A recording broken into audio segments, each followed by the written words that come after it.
Beijing ও নয়াদিল্লির মধ্যকার সম্পর্কের বরফ গলতে শুরু করেছে, কারণ সাংহাই কোঅপারেশন অর্গানাইজেশনের সম্মেলন কেন্দ্র করে 7 বছর পর চীন সফরে গিয়েছেন ভারতের প্রধানমন্ত্রী নরেন্দ্র মোদী। চীনের প্রেসিডেন্ট শি জিনপিংয়ের সঙ্গে বৈঠকে নয়াদিল্লি বেইজিংয়ের সাথে সম্পর্ক উন্নয়নে প্রতিশ্রুতিবদ্ধ বলে জানান মোদী। সীমান্ত ব্যবস্থাপনা সংক্রান্ত একটি চুক্তিও হয়েছে।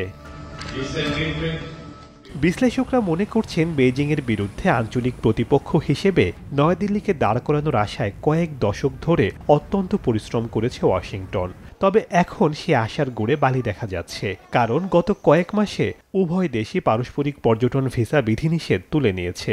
পাশাপাশি ভারতের নাগরিকদের জন্য তিব্বতে তীর্থযাত্রা আবার চালু হয়েছে।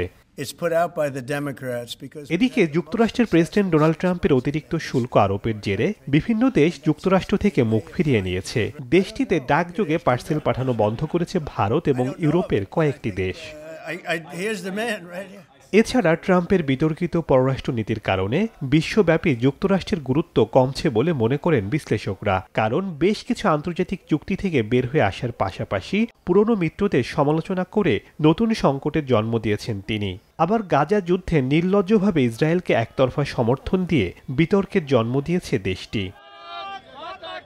সাম্প্রতিক সময়ের কিছু ঘটনা বিশ্লেষণ করলে বোঝা যায়, দক্ষিণ এশিয়ায় যুক্তরাষ্ট্র ও পশ্চিমা দেশগুলোর আধিপত্য কমছে এবং চীন ও ভারতের প্রভাব বাড়ছে, কারণ দ্বৈরথ ভুলে সম্পর্ক উন্নয়নের প্রতি মনোযোগ দিয়েছে দেশ দুটি।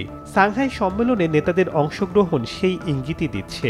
এতে করে যুক্তরাষ্ট্র ও পশ্চিমা দেশগুলোর মাথা ব্যথা আরও বাড়বে বলে মনে করছেন আন্তর্জাতিক সম্পর্ক বিশ্লেষকরা। শেখ সাদি মারজান, সময় সংবাদ।